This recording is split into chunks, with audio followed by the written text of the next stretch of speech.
Hello everyone, ಎಲ್ಲರಿಗೂ ನಮಸ್ಕಾರ. ನಾನಿವತ್ತು ಕಾಸ್ಟ್ಲಿ ಸ್ವೀಟ್ ಕಲಾಕಂದನ್ನ ಮೂರೇ ಇಂಗ್ರೀಡಿಯೆಂಟ್ಸಿಂದ ಮನೇಲಿ ಹೇಗೆ ಮಾಡೋದಂತ ತೋರಿಸ್ತಾ ಇದ್ದೀನಿ. ಸ್ವೀಟ್ ಶಾಪಲ್ಲಿ ಸಿಕ್ಕಾಪಟ್ಟಿ ಕಾಸ್ಟ್ಲಿ ಇರೋ ಈ ಕಲಾಕಂದ್ ರೆಸಿಪಿನ ಮನೇಲಿ 100 ರೂಪೀಸಲ್ಲಿ ಸೂಪರ್ ಆಗಿ ಮಾಡ್ಕೊಳ್ಳಿ. ಕಲಾಕಂದ್ ತಿಂತಾ ಇದ್ರೆ ತಿಂತಾನೆ ಇರ್ಬೇಕನ್ಸತ್ತೆ. ಬಾಯಲ್ಲಿ ಅದರ ಸ್ವಾದ ಅಷ್ಟೊಂದು ಚೆನ್ನಾಗಿರುತ್ತೆ. ಈ ಕಲಾಕಂದ್ ರೆಸಿಪಿನ ಒಂದ್ಸರಿ ಟ್ರೈ ಮಾಡಿ, ನೀವು ಕೂಡ ಪದೇ ಪದೇ ಮಾಡ್ತೀರಾ. ತುಂಬಾ ಈಸಿಯಾಗಿ ಮಾಡುವಂಥ ರೆಸಿಪಿ, ಬಟ್ ಟೇಸ್ಟ್ ಮಾತ್ರ ಸೂಪರ್ ಆಗಿರುತ್ತೆ. ಕಲಾಕಂದ್ ಮಾಡೋದಕ್ಕೆ ನಾನಿಲ್ಲಿ 2 ಲೀಟರ್ ಫುಲ್ ಫ್ಯಾಟ್ ಮಿಲ್ಕ್ ತಗೊಂಡಿದ್ದೀನಿ. ಅರ್ಧ ಲೀಟರ್ ಹಾಲನ್ನು ಒಂದು ಪಾತ್ರೆಗೆ ಹಾಕಿ ಮತ್ತೆ ಅರ್ಧ ಲೀಟರ್ ಹಾಲನ್ನು ಮತ್ತೊಂದು ಪಾತ್ರೆಗೆ ಹಾಕ್ತಾ ಇದ್ದೀನಿ. ಇದೆರಡು ಪಾತ್ರೆಯಲ್ಲಿರೋ ಹಾಲನ್ನು ಕಾಯಿಸೋಣ.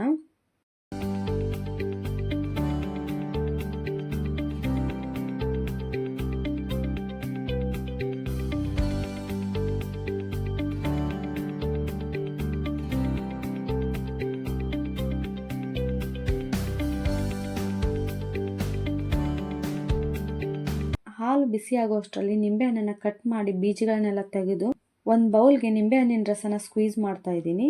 ಈ ನಿಂಬೆಹಣ್ಣಿನ ರಸಕ್ಕೆ ಸ್ವಲ್ಪ ನೀರು ಕೂಡ ಹಾಕ್ತಾ ಇದ್ದೀನಿ. ನೀವು ಬೇಕಿದ್ರೆ ನಿಂಬೆಹಣ್ಣಿನ ಬದಲಿಗೆ ವೆನಿಗರ್ ಕೂಡ ಯೂಸ್ ಮಾಡ್ಕೊಳ್ಬಹುದು. ಅರ್ಧ ಲೀಟರ್ ಹಾಲು ಹಾಕಿರೋ ಪಾತ್ರೆಯಲ್ಲಿರೋ ಹಾಲನ್ನು ಮೀಡಿಯಂ ಫ್ಲೇಮಲ್ಲಿಟ್ಟು ಅವಾಗವಾಗ ಮಿಕ್ಸ್ ಮಾಡ್ತಾ ಇರಿ. ಈ ಹಾಲು ಅರ್ಧದಷ್ಟು ಆಗೋವರೆಗೂ ತಿರುಗಿಸ್ತಾ ಇರಿ. ಪನ್ನೀರ್ ಮಾಡ್ಲಿಕ್ಕೆ ಇಟ್ಟಿರುವಂಥ 1.5 ಲೀಟರ್ ಹಾಲನ್ನು ಹೈ ಫ್ಲೇಮಲ್ಲಿ ಇಟ್ಟು ಕಾಯಿಸಿ. ಹಾಲು ಕಾಯಿಸಿದ ನಂತರ ಸ್ವಲ್ಪ ನಿಂಬೆಹಣ್ಣಿನ ರಸ ಹಾಕ್ತಾ ಮಿಕ್ಸ್ ಮಾಡ್ತಾ ಇರಿ.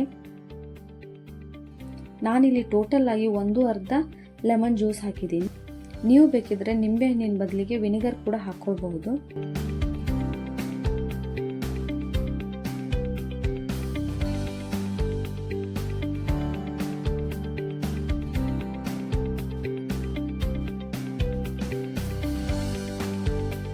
ಹಾಲು ಅರ್ಧದಷ್ಟಾಗಲು ಮೀಡಿಯಂ ಫ್ಲೇಮಲ್ಲಿ ಸುಮಾರು 15ರಿಂದ 20 ನಿಮಿಷ ಟೈಮ್ ತಗೊಳುತ್ತೆ. ನೋಡಿ, ಹಾಲು ಒಡಿತಾ ಇದೆ. ಇವಾಗ ಲೋ ಫ್ಲೇಮ್ಗೆ ಟರ್ನ್ ಮಾಡಿ ಹಾಲನ್ನ ಮಿಕ್ಸ್ ಮಾಡ್ತಾ ಇರಿ. ಇವಾಗ ಹಾಲು ಪೂರ್ತಿ ಒಡೆದು ಪನ್ನೀರ್ ಆಯಿತು. ಇವಾಗ ಫ್ಲೇಮ್ ಆಫ್ ಮಾಡಿ ಇವಾಗ ಇದಕ್ಕೆ ಸ್ವಲ್ಪ ತಣ್ಣೀರು ಕೂಡ ಹಾಕ್ಕೊಳ್ಬಹುದು.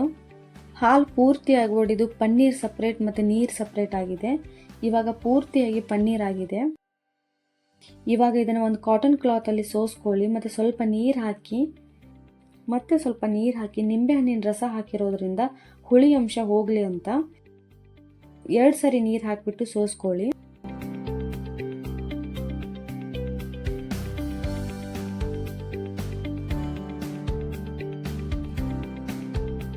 ಪನ್ನೀರಲ್ಲಿರೋ ನೀರಿನ ಅಂಶನ ಹಿಂಡಿ ತೆಗೀರಿ. ಸ್ವಲ್ಪ ನೀರಿನ ಅಂಶ ಇದ್ದರೆ ತೊಂದರೆ ಏನಿಲ್ಲ. ನೋಡಿ ಎಷ್ಟು ಚೆನ್ನಾಗಿ ಪನ್ನೀರ್ ಸಾಫ್ಟ್ ಆಗಿ ಬಂದಿದೆ. ಮಾರ್ಕೆಟಲ್ಲಿ ಸಿಗೋ ಪನ್ನೀರ್ ಕೂಡ ಸ್ವಲ್ಪ ಸ್ಮ್ಯಾಶ್ ಮಾಡಿಕೊಂಡು ಹಾಕ್ಕೊಳ್ಬಹುದು. ಇವಾಗ ಸ್ವಲ್ಪ ಡ್ರೈ ಫ್ರೂಟ್ಸ್ನ ಚಿಕ್ಕದಾಗಿ ಕಟ್ ಮಾಡ್ತಾ ಇದ್ದೀನಿ. ನಿಮಗೆ ಯಾವ್ದು ಇಷ್ಟನೋ ಅದೆಲ್ಲ ಡ್ರೈ ಫ್ರೂಟ್ಸ್ನ ಹಾಕ್ಕೊಳ್ಬಹುದು ಅಥವಾ ಡ್ರೈ ಫ್ರೂಟ್ಸ್ನ ಸ್ಕಿಪ್ ಕೂಡ ಮಾಡ್ಕೊಳ್ಬಹುದು. ನಾನಿಲ್ಲಿ ಸ್ವಲ್ಪ ಪಿಸ್ತಾ, ಕ್ಯಾಶ್ಯೂ ಮತ್ತು ಆಲ್ಮಂಡ್ಸ್ ತಗೊಂಡಿದ್ದೀನಿ.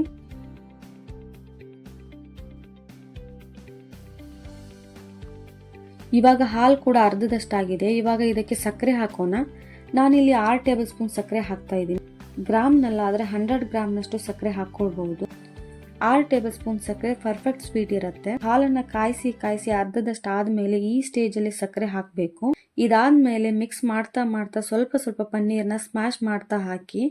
ಪನ್ನೀರ್ ಅಂತೂ ತುಂಬಾನೇ ಸಾಫ್ಟ್ ಆಗಿ ಬಂದಿದೆ.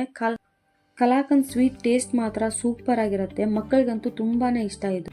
ಸ್ವಲ್ಪ ಈ ರೀತಿ ಲೈಟ್ ಆಗಿ ಸ್ಮ್ಯಾಶ್ ಮಾಡ್ಕೊಳ್ಳಿ. ಇದರಲ್ಲಿರೋ ಹಾಲಿನ ಅಂಶ ಕರಗಿ ಗಟ್ಟಿ ಕನ್ಸಿಸ್ಟೆನ್ಸಿಗೆ ಬರೋವರೆಗೂ ಮಿಕ್ಸ್ ಮಾಡ್ತಾ ಇರಿ.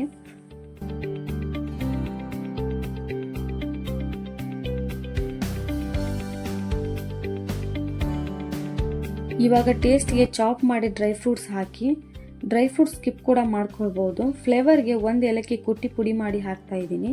ನಂತರ 1 ಚಿಟಿಕೆ ಉಪ್ಪು ಹಾಕ್ತಾ ಇದ್ದೀನಿ. ಸ್ವೀಟ್ಗೆ 1 ಚಿಟಿಕೆ ಉಪ್ಪು ಹಾಕೋದ್ರಿಂದ ಹಾಕಿರೋ ಡ್ರೈ ಫ್ರೂಟ್ಸ್ ಮತ್ತು ಏಲಕ್ಕಿ ಫ್ಲೇವರ್ನ ಹೆಚ್ಚುತ್ತೆ. ಸ್ವೀಟ್ ಟೇಸ್ಟ್ ಕೂಡ ಚೆನ್ನಾಗಿ ಬರುತ್ತೆ. ನೋಡಿ, ಇವಾಗ ಕಲಾಕಂದ್ ರೆಡಿ ಆಯಿತು. ಗಟ್ಟಿ ಕನ್ಸಿಸ್ಟೆನ್ಸಿಗೆ ಬಂದಿದೆ. ಇವಾಗ ಒಂದು ಟ್ರೇಗೆ ಅಥವಾ ಬಾಕ್ಸ್ಗೆ ತುಪ್ಪ ಸವರಿ ಅದಕ್ಕೆ ಕಲಾಕಂದನ್ನ ಹಾಕಿ ತಣ್ಣಗಾಗಲು ಬಿಡಿ. ಟ್ರೇಗೆ ಆಯಿಲ್ ಹಚ್ಚಲಿಕ್ಕೆ ಹೋಗಬೇಡಿ. ತುಪ್ಪ ಸವರಿದ್ರೆ ಫ್ರಿಡ್ಜಿಂದ ಹೊರಗಡೆ ತೆಗೆದ ತಕ್ಷಣ ಸ್ವಲ್ಪ ಲೈಟಾಗಿ ಬಿಸಿ ಮಾಡಿದರೆ ತುಪ್ಪ ಮೆಲ್ಟ್ ಆಗಿ ಈಸಿಯಾಗಿ ಟ್ರೇಯಿಂದ ಸ್ವೀಟ್ನ ಹೊರಗಡೆ ತೆಗಿಬಹುದು. ಗಾರ್ನಿಷ್ಗೆ ಮೇಲೆ ಸ್ವಲ್ಪ ಡ್ರೈ ಫ್ರೂಟ್ಸ್ ಹಾಕಿ ಕಲಾಕಂದ್ ತಣ್ಣಗಾದ ನಂತರ 1 ಅವರ್ ಫ್ರಿಡ್ಜಲ್ಲಿ ಇಡಿ.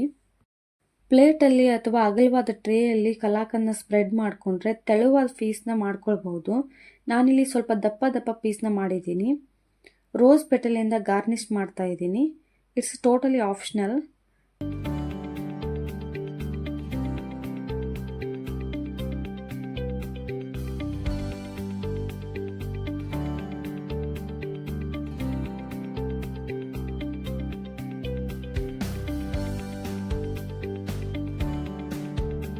ಈ ವಿಡಿಯೋ ನಿಮಗೆ ಇಷ್ಟ ಆದಲ್ಲಿ ಲೈಕ್ ಮಾಡಿ, ಶೇರ್ ಮಾಡಿ. ಇದೇ ಮೊದಲು ವಿಡಿಯೋ ನೋಡ್ತಾ ಇದ್ದರೆ ಸಬ್ಸ್ಕ್ರೈಬ್ ಕೂಡ ಮಾಡ್ಕೊಳ್ಳಿ.